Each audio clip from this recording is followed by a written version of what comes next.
Hello दोस्तों, इस channel पर आपको बिहार बोर्ड के जितने भी गेस्ट पेपर हैं सभी के मटेरियल्स फ्री में प्रोवाइड किए जाएंगे। आप प्लीज़ चैनल को सब्सक्राइब करें और वीडियो को ज़्यादा से ज़्यादा शेयर करें। आज हम वर्ब स्लैश टाइम और टेंस का पूरा ऑब्जेक्टिव करने वाले हैं। इसमें हम सीखने वाले हैं कि आखिर जब आपके सामने कोई सेंटेंस दिया हुआ रहता है तो उसमें हम सूटेबल वर्ब या फिर उसमें टेंस कैसे भरेंगे। तो पहला क्वेश्चन है कि the mother sat in a corner dash her son taking his baby steps. तो यहाँ पे कहा जा रहा है कि जो माता है वह कोने पे बैठी है और वो देख रही है कि उसका बच्चा कैसे पहला स्टेप ले रहा है, देख रही है। तो यहाँ पर जब ऐसी कंडीशन आ जाती है, देखिए सबसे पहले यहाँ पे टेकिंग है यानी कि V4 का यूज हुआ है, तो सेंटेंस में हम भी V4 ही ढूंढेंगे तो हो जाएगा वॉचिंग यानी देख रही है। सब्जेक्ट प्लस ये प्रेजेंट टेंस में यहाँ पे ये वाक्य है। दूसरा है राइस एंड करी डैश माय फेवरेट फूड। यहाँ पे आपको इन सारे ऑप्शंस में से भरना है। तो जो राइस और करी है ये दोनों नाउन है, राइस भी सिंगुलर है, करी भी सिंगुलर है। जब किसी दो सिंगुलर नाउन को एंड से जोड़ा जाता है तो वहाँ पे हम इज लगा देते हैं कि राइस एंड करी ये दोनों मेरे फेवरेट फूड हैं। तीसरा है he has broken his leg so he dash play football. उसने अपनी टांग तोड़ ली है, सो ही डैश प्ले फुटबॉल। जब भी किसी व्यक्ति का पैर टूट जाता है तो वो फुटबॉल नहीं खेल सकता। आप ग्रामर में समझे तो उसमें अब इतनी सामर्थ्य ही नहीं है कि वो फुटबॉल खेले, क्योंकि पैर तो टूट गया है और फुटबॉल पैर से खेला जाता है। और जब भी सामर्थ्य की बात आती है तो हम कैन का यूज करते हैं, क्योंकि अब वो कर नहीं सकता तो हम कांट का यूज करेंगे। So he can't play football. आगे बढ़ते हैं।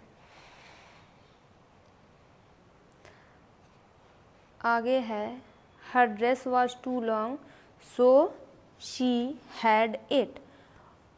यानी यहाँ पे कुछ ऑप्शन दिए गए हैं। ऑप्शन से समझ में आ रहा है कि उसकी ड्रेस इतनी लंबी थी कि उसे छोटा करना पड़ा। तो यहाँ पे हैड है और हैड यानी सेंटेंस पूरा पास्ट सेंटेंस में है और यहाँ पे क्या लगेगा, subject plus had plus V3 plus object. Verb का कौन सा फॉर्म लगेगा, थर्ड फॉर्म। तो थर्ड फॉर्म शॉर्ट का क्या हो जाएगा, ये है V1, ये नहीं लगेगा क्योंकि सेंटेंस पास्ट टेंस में है। पर ये पास्ट परफेक्ट टेंस का सेंटेंस है। दूसरा है शॉर्टन, ये V2 है और ये है शॉर्टनड यानी ये V3 है, तो ये शॉर्टनड यहाँ पे लग जाएगा। His voice dash to a whisper यानी उसकी वॉइस जो है वो बहुत ही विस्पर यानी बहुत ही लो वॉइस में बोलना, तो उसकी वॉइस जो है धीरे धीरे और भी नीचे जा रही है। तो यहाँ पे सैंक का प्रयोग होगा यानी ये पास्ट परफेक्ट टेंस का पास्ट टेंस का एक सेंटेंस है। तो हम यहाँ पे ये पास्ट सिंपल पास्ट टेंस है तो उसका फॉर्मूला होता है subject plus V2 plus object, तो यहाँ पे सैंक हो जाएगा। Dash her new coat at the party. यहाँ पे सेंटेंस के पहले शी या ही होना चाहिए था, हर है तो यहाँ पे शी होना चाहिए था, यानी उसने पार्टी में नई कोट पहनी। यानी ये जो घटना है ये हो चुकी है, पार्टी पहले ही हो चुकी है, लोग बाद में बात कर रहे हैं। यानी सेंटेंस पास्ट में है तो ये सिंपल पास्ट टेंस है, subject plus V2 plus object, तो V2 यहाँ पे हो जाएगा वोर। वियर होता है V1, वोर होता है V2 और वोर्न होता है V3। आगे बढ़ते हैं। Please be quite I dash my homework. कृपया कर शांत रहिए, मैं अपना होमवर्क कर रहा हूँ। तो देखिए आई के साथ इज का प्रयोग नहीं होता है, कट हो गया। आई के साथ आर का प्रयोग नहीं होता है। और चौथा है हैड के साथ, तो हैड के साथ तो V3 का प्रयोग होगा। तो यहाँ पे तो खुद लिसनिंग है, ऑप्शन ही गलत है। तो I am listening my homework, कृपया शांत रहिए, मैं अपना होमवर्क सुन रहा हूँ। Rita dash to the radio, तो रीता के साथ आर का प्रयोग नहीं होगा क्योंकि रीता एक ही है। एम का भी प्रयोग नहीं होगा क्योंकि एम का प्रयोग आई के साथ होगा। हैज़ का प्रयोग भी नहीं होगा क्योंकि हैज़ का प्रयोग V3 के साथ होगा, ये ऑप्शन ही गलत है। तो Rita is listening to the radio, Rita जो है रेडियो को सुन रही है, रेडियो में कोई प्रोग्राम आ रहा है, रीता उसको सुन रही है।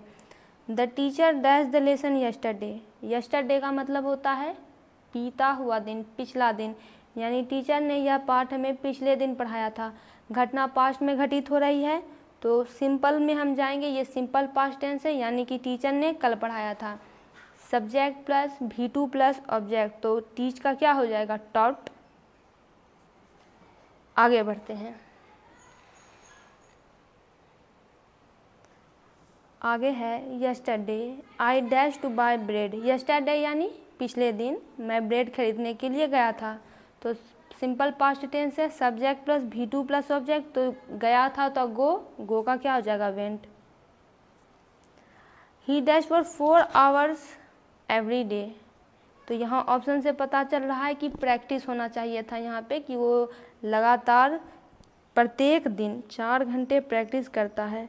जब भी आपको किसी के हैबिट के बारे में बताया जाए तो उसमें हम सिंपल प्रेजेंट टेंस का यूज करते हैं, और सिंपल प्रेजेंट टेंस क्या होता है, subject plus V1 plus SES plus object.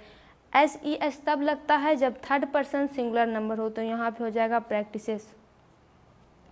Late me dash the classroom please, मुझे क्लासरूम छोड़ने दो, यहाँ पे हो जाएगा सिंपल प्रेजेंट टेंस का लीव, मुझे क्लासरूम छोड़ने दो कृपया करके। Dash he drive to work, यहाँ पे कुछ ऑप्शन दिए गए, यानी कहने का मतलब है कि क्या वह काम पर ड्राइव करके जाता है, तो यहाँ पे देखिए हैज़ नहीं होगा, क्योंकि हैज़ अगर रहता तो हैज़ के साथ V3 लगता, लेकिन ड्राइव है ये V1 है। दूसरा है डोंट, डोंट यहाँ पे सूट नहीं करेगा कि क्या वह नहीं जाता है, ये ऑप्शन गलत है। डू का प्रयोग थर्ड पर्सन सिंगुलर नंबर के साथ नहीं होता है, थर्ड पर्सन सिंगुलर नंबर के साथ डज का प्रयोग होता है, तो यहाँ पे डज हो जाएगा। Learning dash is not easy, यानी यहाँ पे कोई भाषा दी गई है, भाषा के पहले ना कोई हम आर्टिकल लगाते हैं तो द लगेगा नहीं। फॉर फ्रेंच यानी फ्रेंच के लिए, ये भी नहीं होगा, यहाँ सिंपल है कि फ्रेंच भाषा सीखना बहुत ही कठिन है। यू डैश द पियानो, यहाँ पे हो जाएगा कि तुम पियानो बजा रहे हो, हम पॉजिटिव में लेके ही चलेंगे, इसको पास्ट में लेके नहीं चलेंगे, मानेंगे कि ये प्रेजेंट में है। यू के साथ एम नहीं लगेगा, यू के साथ इज नहीं लगेगा, यू के साथ आर लगेगा, और यहाँ पे वॉज प्लेइंग भी नहीं होगा, क्योंकि यू के साथ वॉज नहीं वेयर लगता है, तो you are playing the piano. You dash get a new dress tomorrow, tomorrow यानी कि कल, तुम्हें तुम्हारी नई ड्रेस कल मिलने वाली है, तो कल के लिए हम क्या करेंगे, भविष्य काल में है, ऑप्शन देखेंगे विल, तुम्हें तुम्हारी ड्रेस कल मिलेगी। नेक्स्ट का dash off the light and went to sleep, subject plus V2 plus object है, वेंट यहाँ पे लगा हुआ है तो टर्न्ड हो जाएगा, simple past tense. Dash your work carefully, अपना काम ठीक ढंग से करो, तो डू हो जाएगा। वॉज होगा नहीं, वॉज योर के साथ लगता नहीं है, बी भी नहीं होगा, और हैव के साथ तो V3 लगता है, इसलिए do your work. Rekha sings very well, यानी रेखा बहुत अच्छी तरीके से गाती है। दे वेयर डैश ए नॉइस, तो यहाँ पे हो जाएगा सब्जेक्ट प्लस V4 हम लगाएंगे कि वे शोर मचा रहे हैं, तो यहाँ पे हो जाएगा मेकिंग। और आई एम डैश इंग्लिश, तो एम सब्जेक्ट प्लस क्या होता है, V4 का ऑब्जेक्ट, V4 का यूज हम करेंगे ए, तो आई एम लर्निंग इंग्लिश। दोस्तों इसका पूरा ऑब्जेक्टिव तो कंप्लीट नहीं हुआ, पूरा ऑब्जेक्टिव हम नेक्स्ट वीडियो में करेंगे, तब तक के लिए आप वीडियो को लाइक करें और चैनल को सब्सक्राइब करें।